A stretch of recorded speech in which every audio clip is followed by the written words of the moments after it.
Transfer portal quarterbacks, Carson Beck, Darian Mensah, Thomas Castellanos. The ACC has some incredible storylines, and we're going to cover them next on the Portal Podcast. Locked On presents The Portal, the daily podcast covering college football recruiting and everything NIL. Part of the Locked On Podcast Network.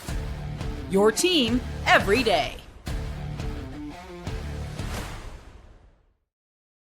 Welcome back into the Portal Podcast, where you get your daily recruiting, NIL, and transfer portal scoop. I am your friend and host, Brian Smith, longtime college football recruiting analyst and writer. Thank you for making the Portal Podcast your first listen each and every day.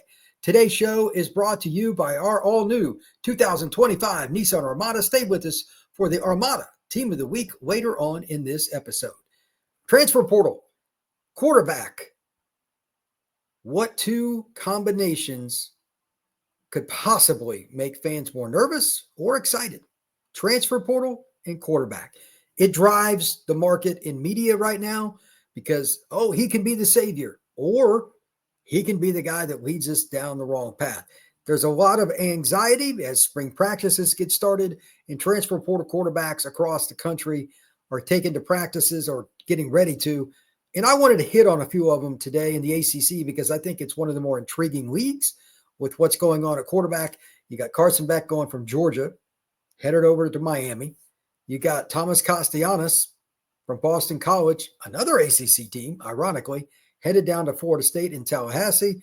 And then maybe the one that is probably not talked about the most, but maybe it is, in fact, the most important. Darian Mensah is leaving Tulane and headed to Duke. So let's break those down, why they're important, and I've got some questions on them. And then to finish the show, I'm going to talk a little bit about a few transfers that are going to be chasing quarterbacks in the ACC as well. So to begin, and this is my mainstay throughout the show, I'm going to come back to him in terms of using him as a comparison. Carson Beck. He has a successful 4-year run at Georgia, red shirts, kind of plays a little bit, and then as a junior and senior, he's the guy. Up and down. He was better his third season than he was his fourth by a long shot. And just to get it out of the way, here are Carson Beck's numbers for the Bulldogs this past season. And I'll throw in a couple of specific stats after the baseline here. 290 of 448, 64.7%, 3,485 yards, 28 touchdowns, 12 interceptions. My concern with Carson Beck stems from the following. He really struggled. Once he'd throw a pick, he got in his own head and just couldn't get past things. Maybe some of it was on the receivers. I get that. Maybe it's a wrong route or they had a pass batted up in the air, whatever. But he would struggle early in the game and then he would compound it in one way, shape, or form. And sometimes, again, with help because Georgia's receivers let him down so often, and he'd have multiple turnovers. He had 3, in fact, in 3 different games. You cannot throw the football to the other team and win. But when he was good, he was really good. The last 4 games, he didn't throw a pick. So he was a roller coaster at the quarterback position. The transfer portal is full of those guys, but it's rare they have a junior season like he did and projected to be a first or second round pick and then fall basically out of the draft his senior year because he was so inconsistent. It's crazy. I mean, he would have went in the later rounds, but he really fell, and that's why he came back, took the money to go to the University of Miami. Now he's in Coral Gables. I have a lot of questions about him, but before I break down the questions and give my own takes, and please comment if you're on YouTube or anywhere else, or hit me up wherever you want to find me in terms of social media. We're on all platforms now, by the way. The Portal Podcast can be found on TikTok. It can be found on Instagram. It can be found on X. It's a lot of fun, and I enjoy all of them. So videos for recruits across the country. I have numerous from Under Armour camps, battle in the trenches in South Florida this past weekend. So make sure you check out the Portal Podcast. Just on X as an example, LO_the Portal. You can find us there. But again, Carson Beck is one of the most unique studies that I've seen. Will he be successful for Miami? He could be, but I really think that he has to get out of his own way. Allow the players around you to do the right things, be balanced, it's okay. And to use an old axiom from Coach Nick Saban, it's okay if any offensive drive ends in a point after, field goal, or punt. I don't want to hear about a fumble or an interception. That's pretty much what it comes down to. Carson Beck would be good, and then he would be bad. It was just too much. Even like, for example, the game against Bama, they were horrendous in that first half. Now, I know it's Bama, but they weren't in an elite defense. They were pretty good, but they just couldn't get out of their own way. Then in the second half, they looked like they were playing the Sisters of the Poor. So which guy shows up in Coral Gables is the overall theme. It's not just a question. That's a theme as well. Nobody knows for sure. So there's two parts to the next question, and it's a basic one you hear about in life all the time. How much more mature is Carson Beck after last year's mishaps on the field and just throughout his time at Georgia? He's obviously been coached well, but can he mature from that? And I mean this in two ways. Number one, he's had a lot of success. How well does he handle it? But also, how well does he handle himself off the field? For those of you who don't know, he was dating Hannah Cavender, one of the Cavender twins, a model, cheated on her or whatever. I don't think that's a good sign for him getting down there. You need to have your head right on and off the field if you're going to be the quarterback of any major school. That, to me, is a major minus. If you're not making good decisions off the field, it's probably going to carry over to the field. Not always, but a lot of players, that's the case. Secondarily, again, he had 3 different games with 3 picks. If you have a bad start to a game, or if a guy runs the wrong route and it goes on your stat sheet, how do you handle that in a game? Like they opened the season against Notre Dame. There's a good chance a pick is going to happen in that game. Notre Dame's loaded at DB. Leonard Moore is as good at corner as there is in college football. How does he handle that? He's playing with a new group of receivers. They got some talent. They got JoJo and some other guys coming in that are good, and they'll probably get somebody out of the portal in the spring window. But what if they don't start well? Maybe they lose the Notre Dame game by 2 touchdowns. I have no idea. How does he mature from any kind of negative, whether individually or a game? Carson Beck has to be the guy for Miami, or they wouldn't have reportedly paid him $3-4 million. How much of that is true, I don't know, but he's making millions. If he's not ready, this is year 4 for Miami under Mario Cristobal. There's a lot riding on whether or not Carson Beck is ready to be the guy. They've got a really talented offensive line. I was with one of them this past weekend. Francis Malinois, I mean, that's an animal. You're going to be able to run the ball. You've got one of the better running backs in college football, in my opinion, Fletcher. You should be able to run the ball. I know the receiver group took a hit with a couple of guys going to the draft, etc., but they're still going to be talented. Can Miami win with Beck, even if they have problems early in games? Because that's really what caused Georgia last year to go downhill. And then, of course, we got to address the elephant in the room, too.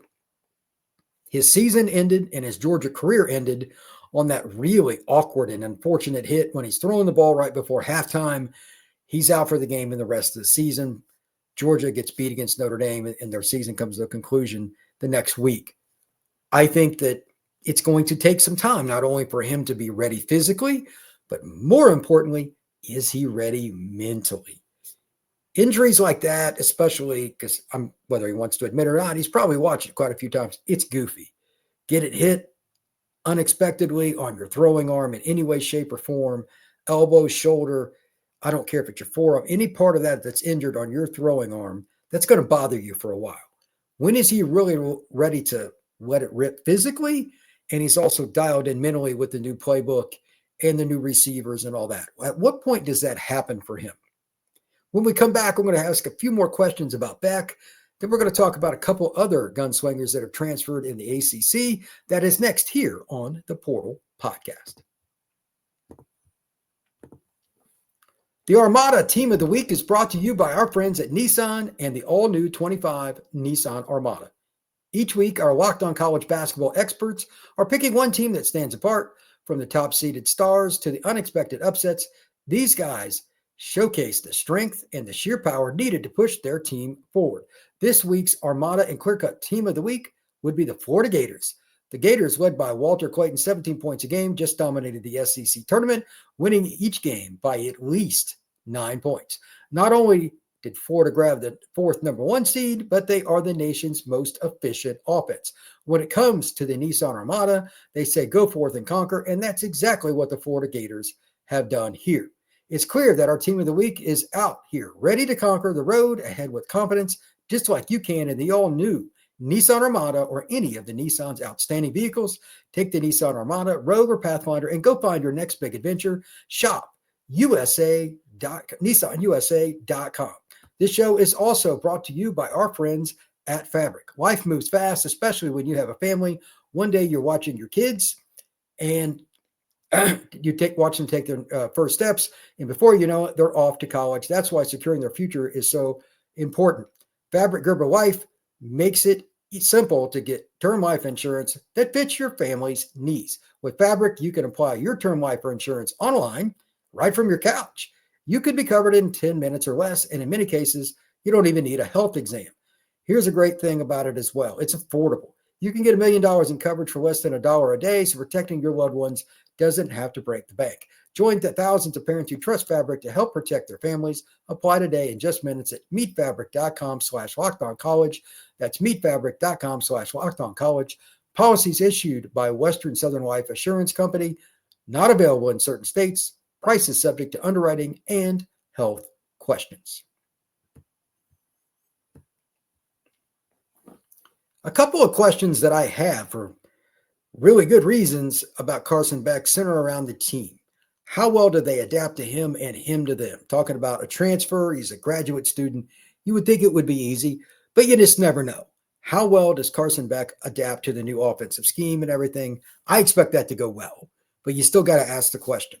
Secondly, when does he get to throw full on as many reps as possible with all the guys that are going to be mainstays with the University of Miami wide receiver group and tight ends and running backs?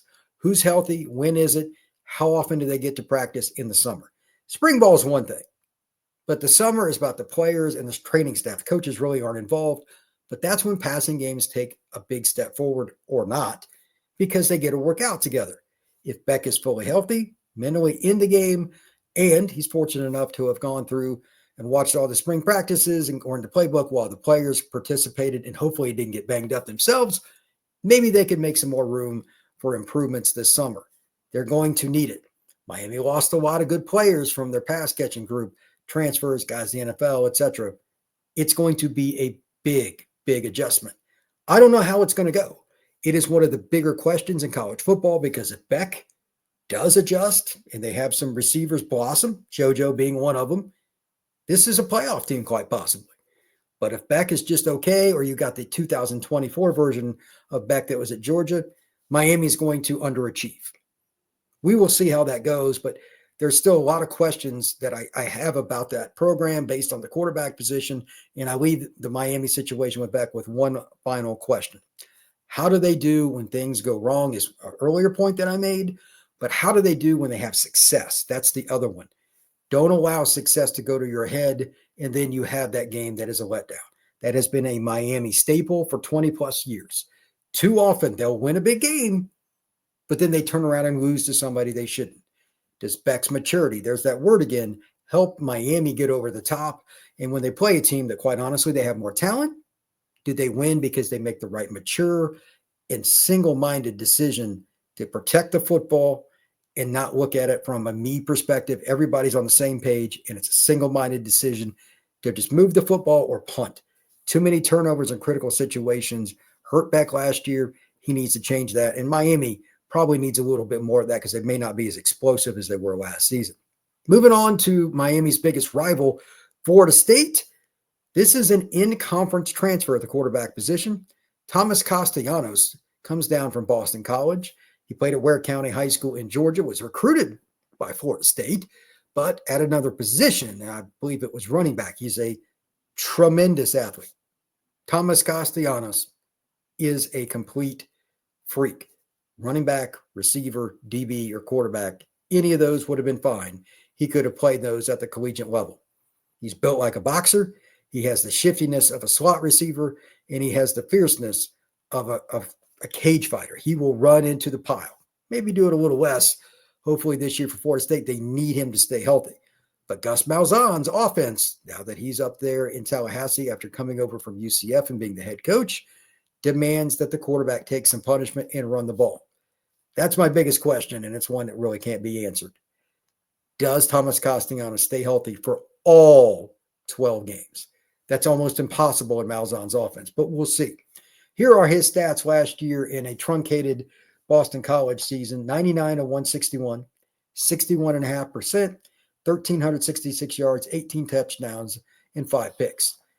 He didn't throw the ball to the other team as much. He improved. He showed maturity from the pocket and understanding of scheme and concept, where I think Castellanos now has to do a little bit of both is against some of the upper echelon teams. And by the way, Florida State opens in Doak Campbell, the revamped stadium, with Alabama. So you might want to bring both of those and be hot from the start, because the Crimson Tide certainly has a lot of talent across the board on defense, especially up front. I'm curious how much they run him in that game, because to have a shot, they're not going to just sit in the pocket or even do waggles and bootlegs and just pick Bama apart.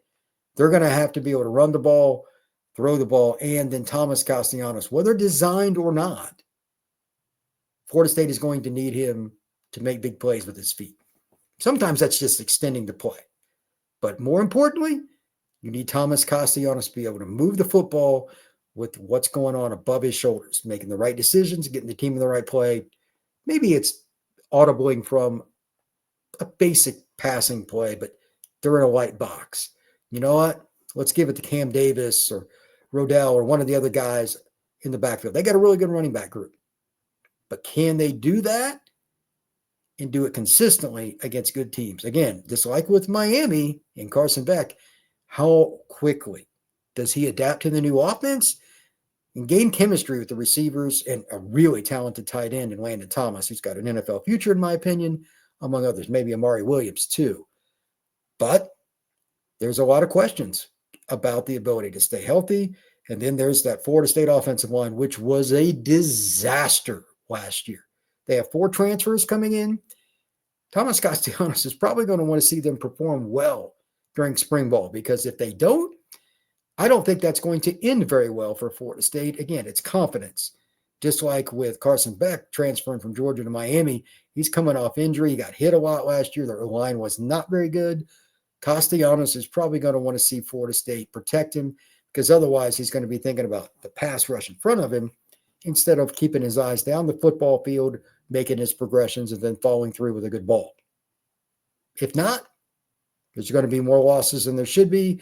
And Florida State, for a second consecutive season, will not go to a bowl game. Right now, I think they're right around a 7-5 team, but that's assuming Castellanos adapts to the offense. The O-line does do well. They got, again, 4 good transfers. But if that does not work out, 7-5 could quickly be 4-8. The ACC is a league full of teams that are similar, and they all know each other. If you have any film out there on how to beat Florida State, well, about everybody does based on last year, just go after the quarterback. They couldn't block anybody. That has to be alleviated from game one. Even though it's Bama, I'm very concerned about what's going to happen with them. When we come back, we're going to finish up with one more quarterback, the guy that's headed over from Tulane to Duke. That is next here on the Portal Podcast, and then we'll finish up with some pass rushers.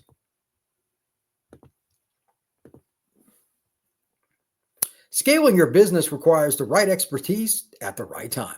With Upwork, you can find specialized freelancers in marketing, development, design, and more, experts ready to help you take your business to the next level. Upwork gives businesses flexibility by connecting them with top freelance talent across multiple industries, including IT, AI, web development, and marketing. Whether you need extra hands for a project or a long-term partner, Upwork makes hiring simple and affordable.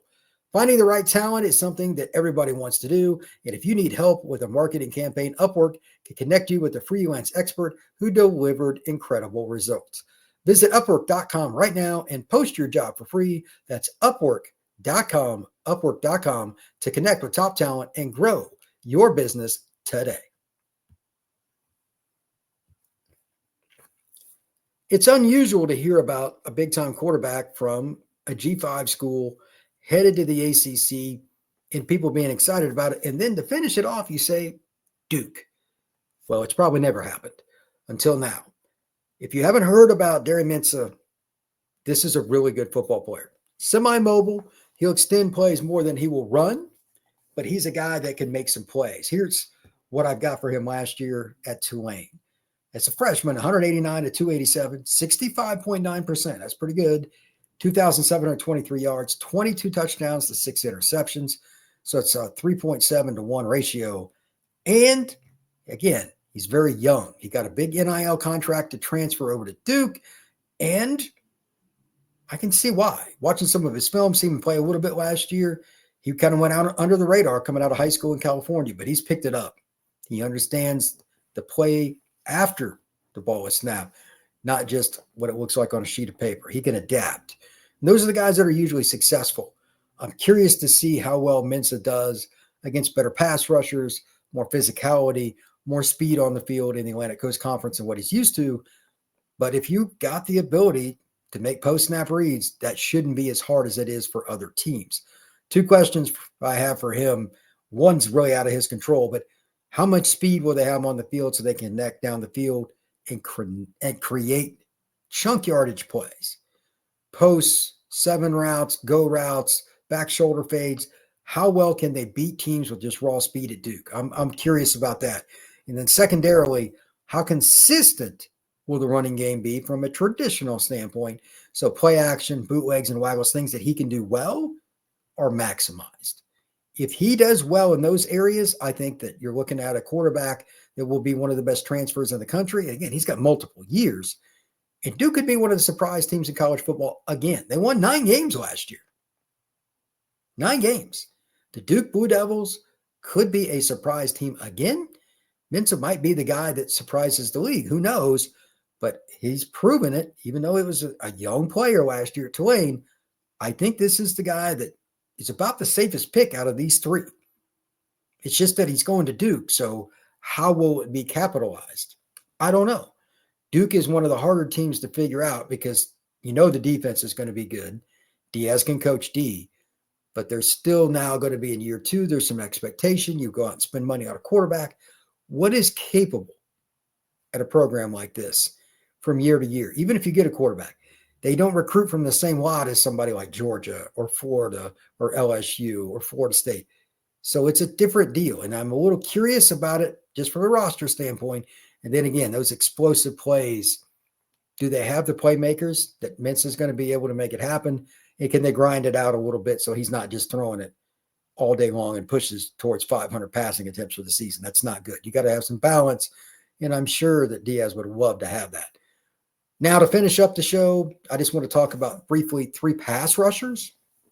These are transfers also in the ACC that I have kind of looked at as maybe not just changing a defense, but possibly at least being that extra piece that gets them over the top or gets them started that direction. I'm going to start in Tallahassee, and this is a fun thing for me because this kid has some talent, but he hasn't played a ton. It's kind of in between. And we're talking about James Williams. Terrence Pot Roast Knighton, as he likes to go by, is the D-line coach now at Florida State. He was at Nebraska. He was part of that staff that which many of them came over to Florida State University. James Williams follows him from Nebraska to FSU. 6'5", 6'6", just a shade over 250 pounds, stand-up pass rusher in a 3-3-5 defense, really athletic. But he played in just over 200 snaps last year, handful of sacks, pressures, but he's long, he can dip, and he has the ability to change directions well. He's a little bit new to football compared to some of the guys that are pass rushers across college football, but he's developed into that guy that has a chance, honestly has a chance to be a long-time NFL player because you can't teach the measurables. So now that he has a chance to be the main guy at Florida State, maybe be the starter, strong side in, pass rusher, whatever it is, they'll probably use him in multiple roles because the Noles are going to use a 3-3-5 and a 4-2-5 defense. I'm curious what he's able to absorb from the playbook and then immediately apply it. He's in the same defense, basically. They might make a few adjustments because of the personnel's changed from Lincoln to Tallahassee. But James Williams is not your normal athlete. He's just not. Most guys don't have his length and his twitch and his bend. And he's, again, been in the system. So I only have one question for him. Does he hit the ground running? We've already seen it a little bit. He's, again, just over 200 snaps last year at Nebraska. Can we see it right off the get? Boom. Game 1. They're playing Alabama. Do they have that ability? If not, that's going to be a problem because Florida State needs a pure pass rusher, that stand-up spot. I think it'll be him to start. It could be some other guys, and they might rotate. But in a perfect scenario for Florida State, if James Williams is that pass rusher, that's going to create some other opportunities. Daniel Lyons, Darrell Jackson Jr., several other guys up front. They got some pretty good D linemen. They should be one of the better defensive fronts in the ACC, maybe even the best. Who knows? But you got to have a stand-up pass rusher if you're going to use a three-man front. If not, it's going to be a long day most days.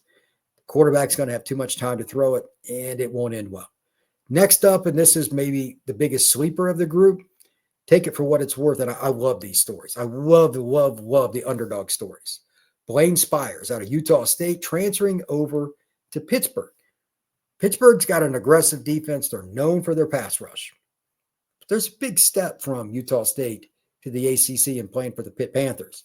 So last season, he only played in 4 games, but to preserve that year of eligibility. But in 23, he had 5 sacks and 14 stops, meaning a play at or near the line of scrimmage. He's a pretty good player. 6'3", 230. Can he be their edge guy? That surprises. Maybe they use him a little bit at linebacker. Maybe they use him a little bit into drop into coverage, some zone fire. But he is going to be playing towards the line of scrimmage more often than not. Maybe Spires is a surprise player for the Panthers and can even compete for all conference honors. Who knows? It's very difficult to guess based on where a player was because you're changing leagues, you're changing different parts of the country, and you're going up in competition. I still love these stories, and it's what makes college football great. I'm personally rooting for Blaine Spires because that's a really great story if it works out. We'll see what happens. Finally, a kid that was way overused last year, too many snaps, Will Helt at Purdue. They were atrocious. He played 726 snaps according to Pro Football Focus. I want to say that again. For the Purdue Boilermakers, Will Helt at defensive end played 726 snaps. Anything over 350 is a lot. He played over double what is a lot. That is ridiculous. But he's 6'6", 260 something. Had 6 sacks last year, 36 stops. Even though he played for an atrocious defense, he had his moments, consistently so, where he would make plays. Now he's going to Clemson.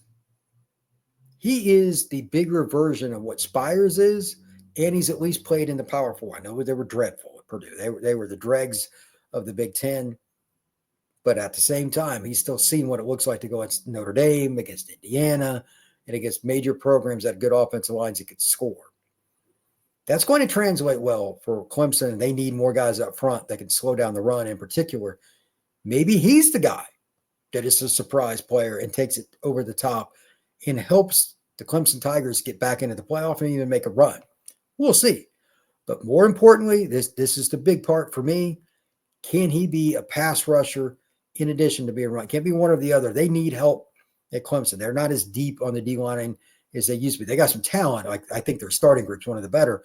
But if you can rotate guys and you can use him on 1st and 10 just as much as you can on 3rd and 8, then Will Helt is going to be a guy that, again, at minimum, will compete for ACC honors.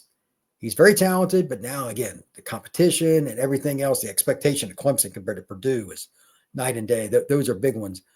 Can he be that guy that can help you on both the run and the pass? Because if he does, I think Clemson's the favorite to win the league anyway. He could cement that. They could even be 11-1, 12-0.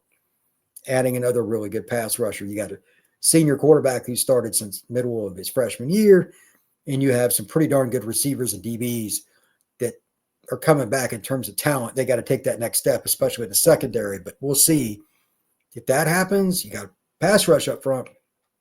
Will Helt needs to be a part of it. Thank you once again for making the Portal Podcast your first listen each and every day. I truly appreciate you stopping in to get all your latest recruiting, NIL, and transfer portal news. It's a lot of fun for me, and I hope you enjoy it as well. You can find the Portal Podcast on all the social media, Instagram, TikTok, YouTube, obviously on X. That's where I hang out a lot. Find us, subscribe, like, share it. We love to have you in, and we will see you again soon here on the Portal Podcast.